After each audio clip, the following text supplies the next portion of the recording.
Well, there seems to be an overwhelming acknowledgement over the negative role played by white monopoly capital amongst the voices emerging from the policy meet. One of the key discussion areas in the ANC policy meet has been white monopoly capital. The term has been hotly contested within the African National Congress. Some suggest that it should be de-racialized. Others dismiss these attempts as mere division tactics. In 2007, in Polokwane, when the ANC debated the issue of monopoly capital, it did away with suggestions of white monopoly capital. But other comrades are bringing it back for reasons known to themselves. The economy is still owned by the few and white monopoly capital. The extent that those who defend themselves and want to use the terminology in their Stratcom arrangement does not mean that as a liberation movement we can abandon the jargon for political expediency. Everybody agrees that the primary enemy of the National Democratic Revolution is monopoly capital.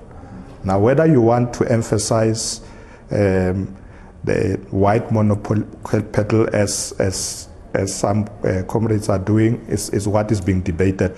White monopoly capital in particular has been in ANC lexicon since its founding in 1912. The blurring of lines and political amnesia is mostly nefarious and ideological dissonance. While the issue is up for debate at the policy conference, Paul Mashadile says that we will know by Tuesday what the party's stand is, but majority agree that the colour of monopoly in South Africa is undeniably white. There's no black monopoly capital in South Africa as we talk now. And as some of the people were talking about the reality in the presentation of which we have actually listened to, people were actually saying this is the reality today in South Africa. Who can contest that there is white monopoly capital? It is there. The reason why it's becoming an issue now, it's because the ANC has to deliver land to the black people. It has to ensure that black people have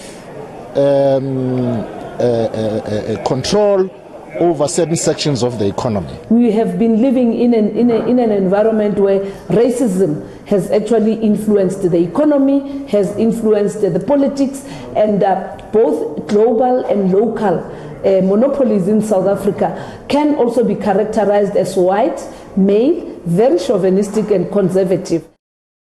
Well, let's listen in to what our panelists have had to say on the issue. If we have a referendum, we know the answer. And the answer is going to be yes, we need to have appropriation of land without compensation. I have no doubt about that. And why don't I have a doubt about it? It's exactly because the vast majority of people who suffered under the apartheid system and also suffered the loss of land are black. The majority of people in this country know what it means to have lost a home, to have been moved away from what is your ancestral land, to have lost your wealth. Why would the majority of black South Africans, especially Africans, not vote in a referendum in favor of land restitution? They will vote for it. Our great rainbow nation and this theme of reconciliation is actually a white man's medicine that has harmed rather than healed our society, because what it's effectively done is kept radical economic transformation captive in a very unfree society. I don't understand why we're having so much debate about white monopoly capital, that we're asking, does it exist, doesn't it exist? One just has to simply look at the stretches of white wealth and white abundance around every corner of this country, and sitting alongside deep fatigues of black poverty.